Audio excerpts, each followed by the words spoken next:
இந்திய ராணுவத்தின் 27வது தளபதியாக பொறுப்பேற்றுக் கொண்டுள்ள பிபின் ராவத் டெல்லியில் உள்ள போர் வீரர்கள் நினைவிடமான அமர் ஜவான் ஜோதியில் மரியாதை செலுத்தினார்.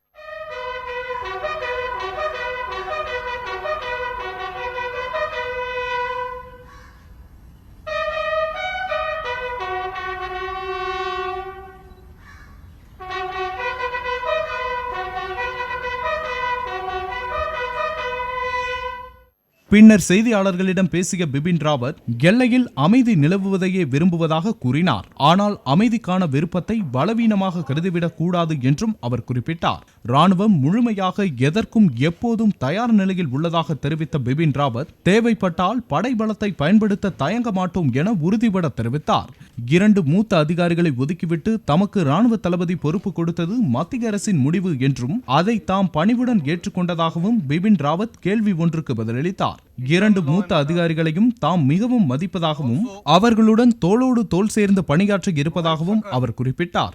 மூத்த அதிகாரிகளுடன் வரும் நாட்களிலும் ராணுவத்தின் ஒற்றுமையையும் வலிமையையும் வலுப்படுத்தும் வகையில் தோளோடு தோள் சேர்ந்து பணியாற்ற முடியும் என்றும் பிபின் ராவத் நம்பிக்கை தெரிவித்தார்.